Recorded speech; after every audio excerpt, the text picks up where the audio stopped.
It's okay. Give it the old reach around. This is kind of convoluted, guys. There's gonna be a cylinder right here in a second. You can't go right through there. Flow bench is in the way.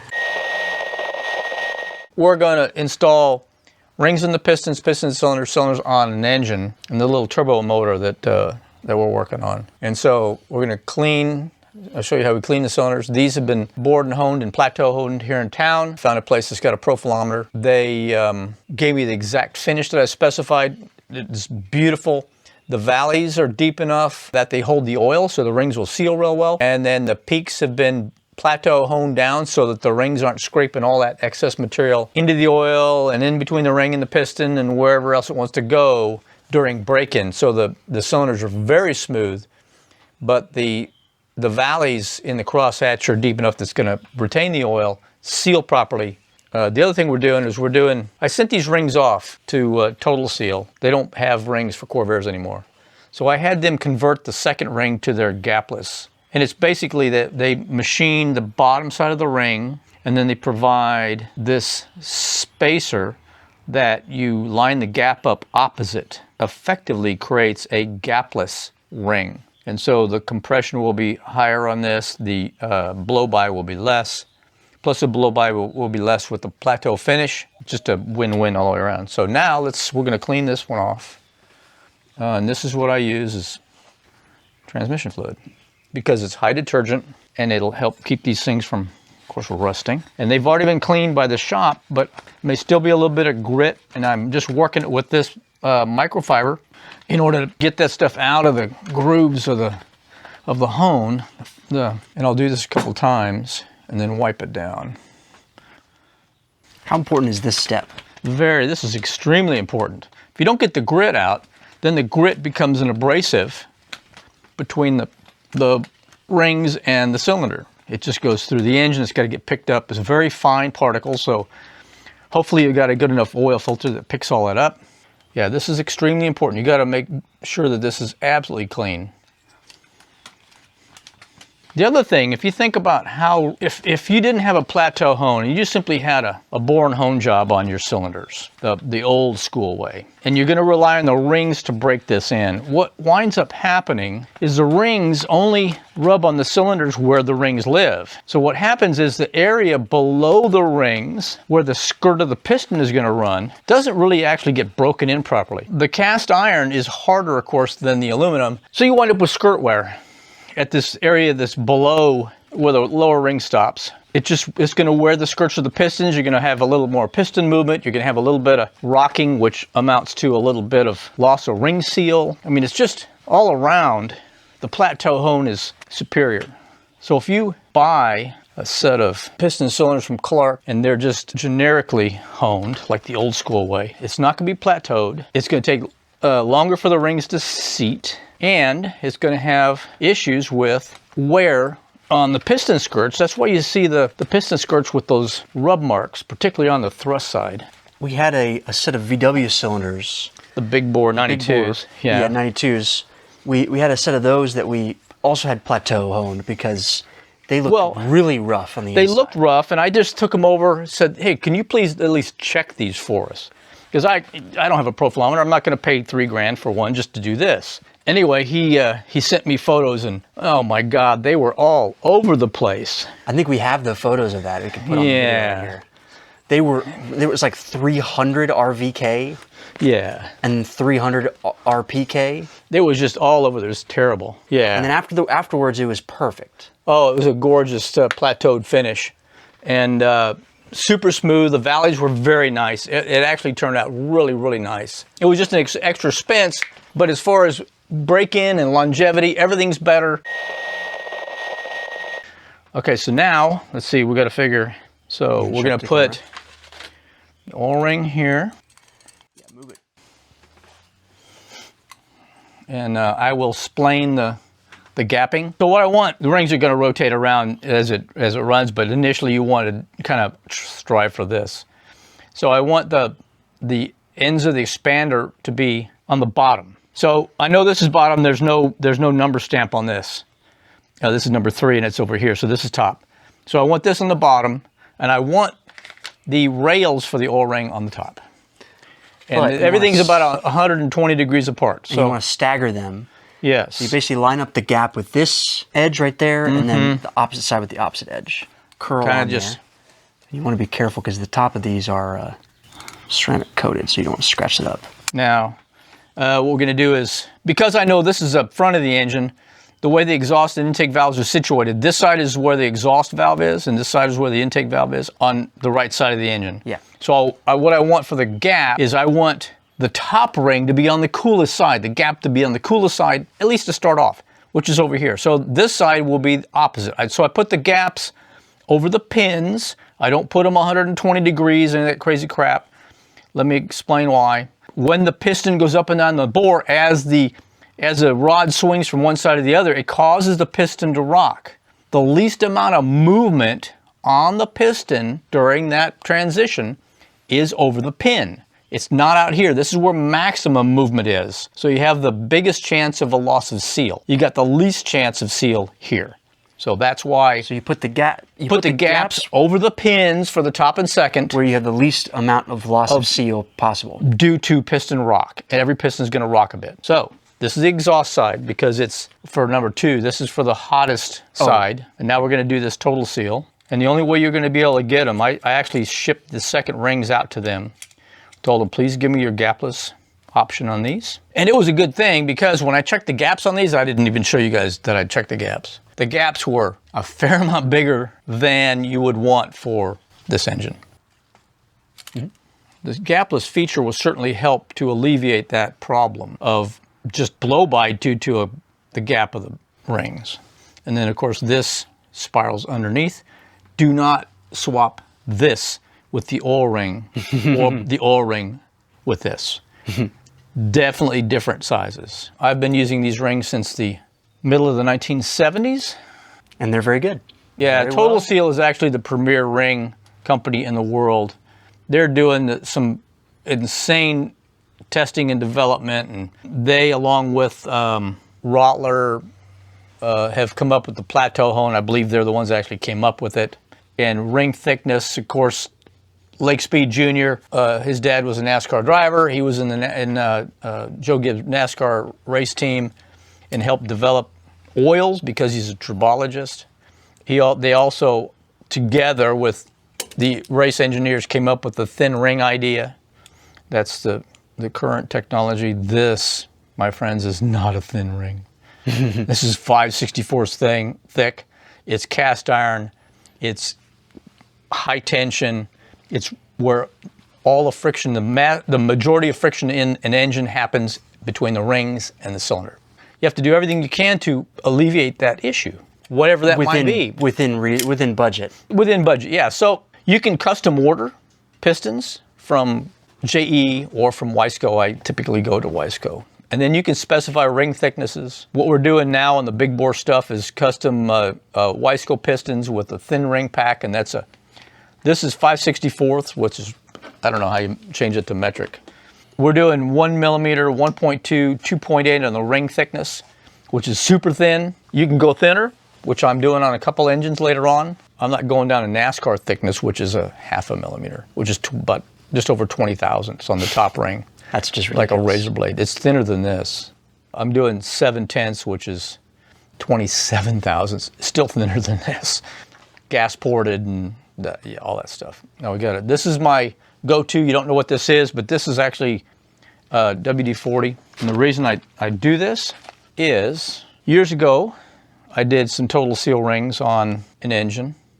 The very first set I ever did was on my 914 powered, or my Corvair powered 914. And the Total Seal ring said, do not oil. I remember that. Do not, big letters in the, big words in the, on the instruction. And I went, you don't guys know what you're talking about. So I had a coffee can with 30 weight oil, and I just put the rings on. I dunked it in the coffee can, built my engine. The rings never seated in, ever. And so I had to pull the engine down in just a few months because it just constantly smoked. And had to break the glaze, clean the rings, put them back in. But the second time around, I did exactly this. I just sprayed WD so they didn't rust, and they seated almost immediately. And I've done it ever since. On on BMWs, gas engine, Mercedes gas, Mercedes diesel, loads of VW gas and diesel engines, Corvairs, on and on and on. Just all kinds of engines I've worked on. And I've always done this. The rings have always seated in. Always. I've never had a set not seat. This is the top of the cylinder because it's a wider spacing on the studs. Gotta bring in the patent pending hammer and thing to hit. And I'm holding it. Yeah, this is kind of convoluted, guys. It's quite extremely convoluted, actually, but we don't have a good rubber hammer. No, the rubber hammer's kind of messed up. Okay, yeah, go ahead. And over on this side where this is the cylinder with a notch, I just want to make sure that the ring is actually getting seated past that, which it is. Go ahead. Okay. That's it. Done. It's in. Yeah.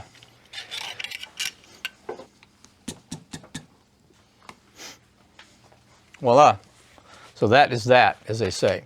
I don't know who they is, but Somebody. they That's say the that. they. That's the they folks. We're ready to put them on the engine. That was it. Yeah, we did all the other ones already because we were doing some other stuff at the same time and thought we'd just do a quick video of this. We also didn't want to bore you guys with Yeah, six of these in a row. yeah. They're all the same. It's You just see one, you see them all. Yeah, once you see one, it's okay. Okay, so we got base gasket. Everybody goes, which way is it supposed to go? Actually, it doesn't really matter. But the bead up, I typically put against the case.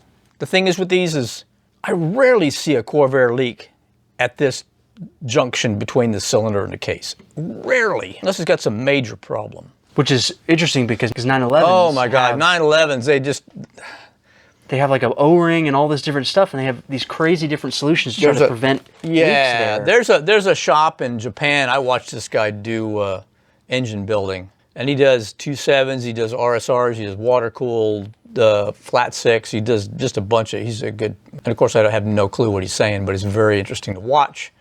And they have all kinds of sealants and O-rings and stuff that they do to try to keep these things from leaking. And you know what? After a bunch of heat cycles, they still leak. There's nothing you can do. It's just an air-cooled issue. They all have higher operating ranges, higher temperature operating ranges, but these don't leak here. We've got a set of head gasket. This is an early model, but I got late cylinders because he had two broken fins, two cylinder broken fins. And I went, you know what?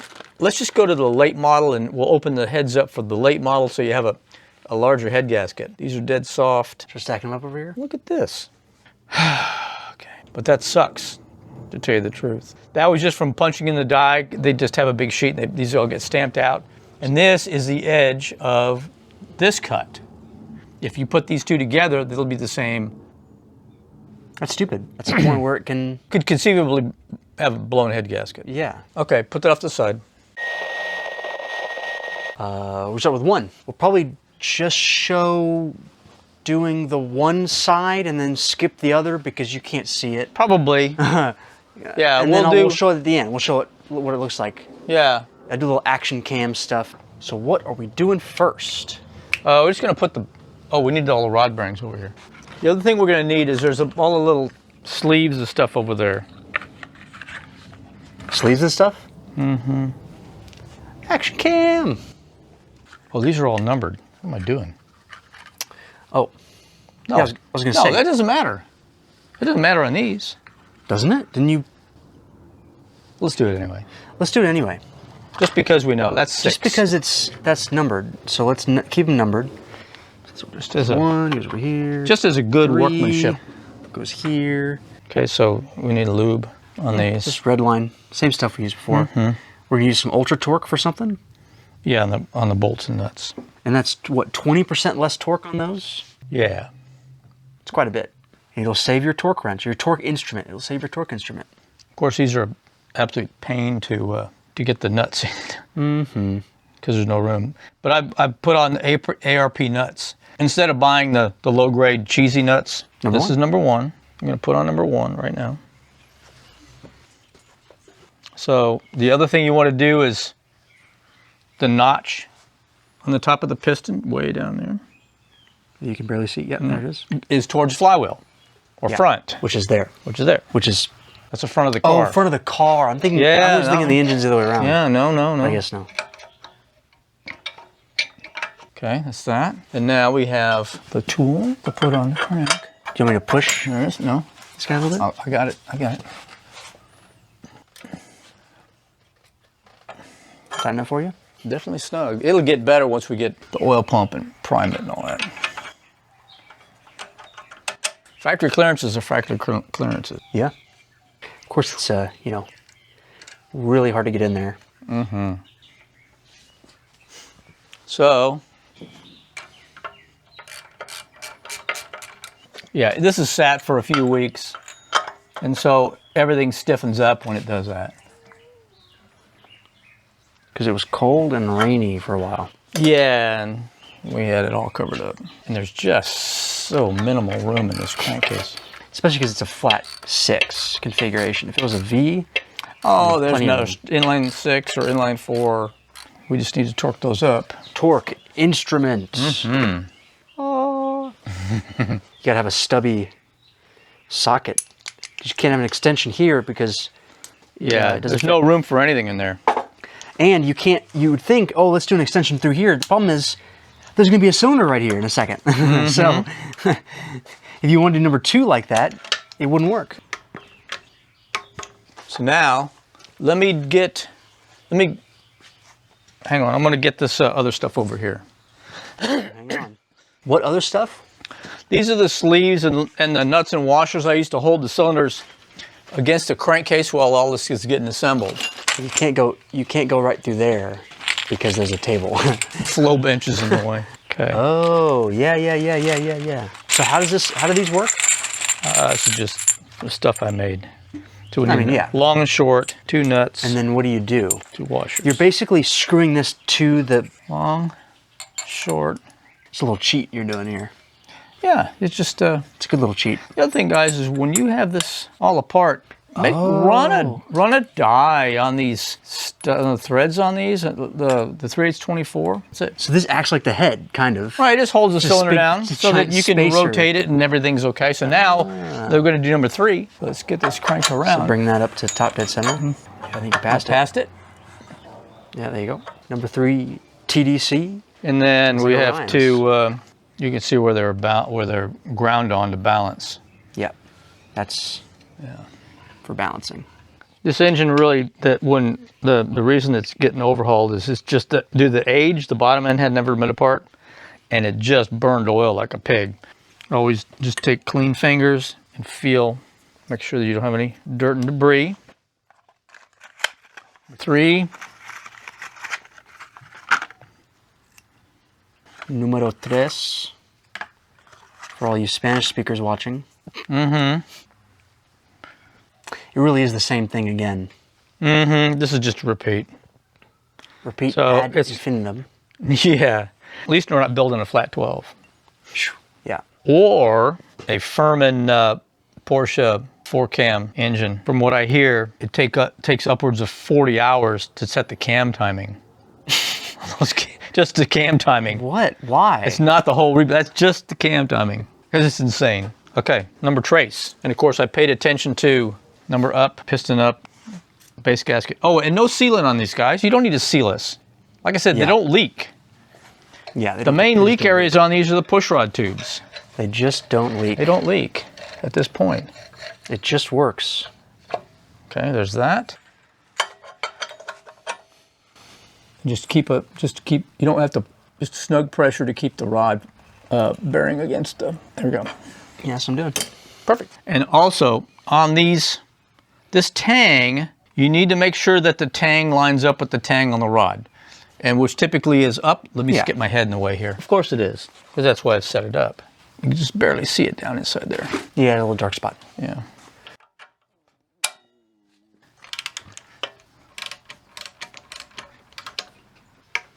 Okay. This is, you got to kind of really pay attention because the cylinder will hit make sure the cylinder goes into, and it's got to kind of come up a tiny bit. And the other thing is just this.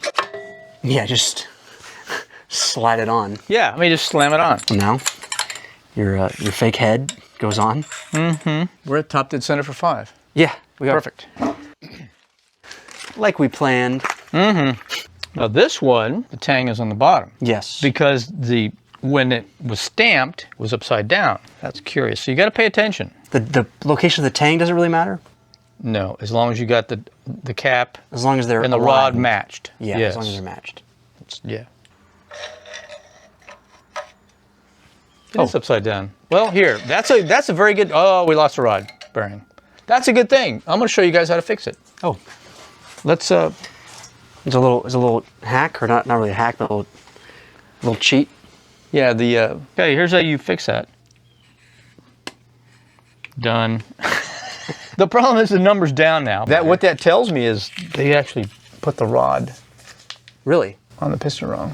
Unless I marked it wrong. So we got notch to the flywheel. Notch to the flywheel is on, all three are pointing to the flywheel. And what that has to do with, guys, is it has to, and girls, there's probably a girl watching this. The reason the notch is towards the flywheel is because the pin is not machined perfectly in the center of the piston. It's offset. And the offset is into the direction of rotation. And it is claimed that stops piston noise. What? Is that only on Corvairs? No, almost all engines have that. Oh, really? Yeah. I did not know they were offset in there. Yeah.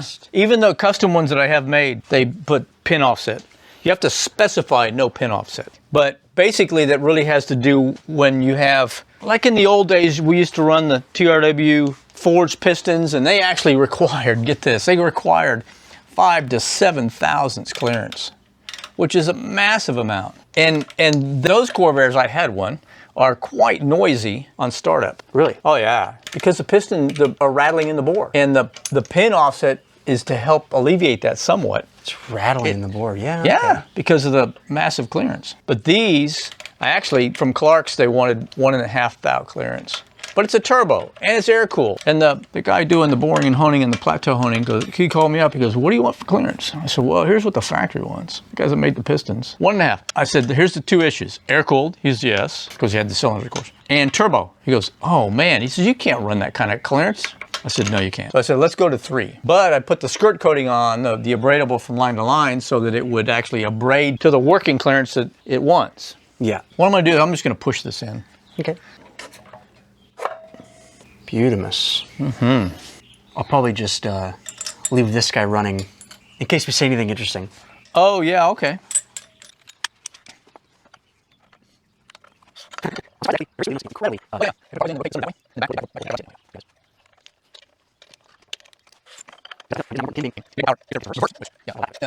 Those ARP nuts that I have on here, I like them a lot because they're 12 point. The socket that you have to have is 12 point, and it stays put. The ones that you can buy from Clark's, I'm going to just throw them under the bus here. Wow. Or actually, Not Clark's. They're the nuts. Clark's is infallible. Well, they claim so. The nuts that come with those are huge. You can't hardly get a socket on the nut to tighten it at this point. You mentioned that before. Yeah, and I think what they're actually doing is they're buying ARP bolt set for early small block Chevy, probably buy a big batch of them, and then just making up the kit themselves. And if you look up in the ARP catalog, there is a different part number for the Corvair one.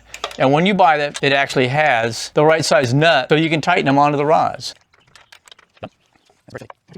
Part of the problem with this, trying to get these to fit like this, is these rings are high tension. Oh yeah. They don't slide on the cylinders well, even though we've plateau honed them and done all that crazy stuff and everything. And It's all lined up. So it's going to sit like this for a little while. Mm-hmm.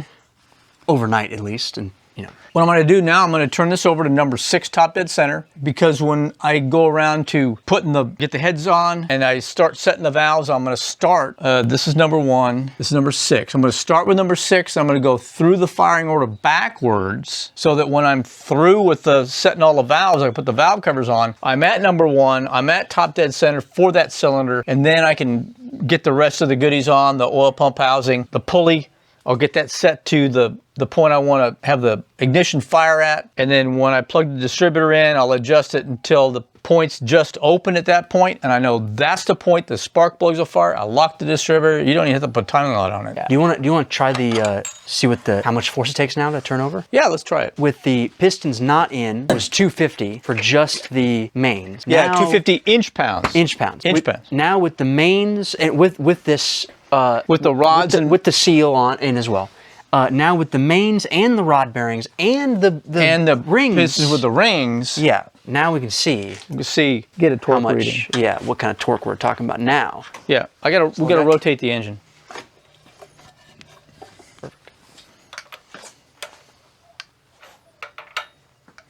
And this works. You got to have the. This is the point.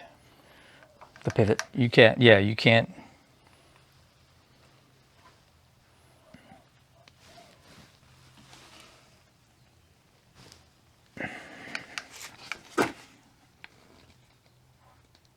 $400. Yeah, 400 inch-pounds. Wow. Does it really feel that much harder to turn over?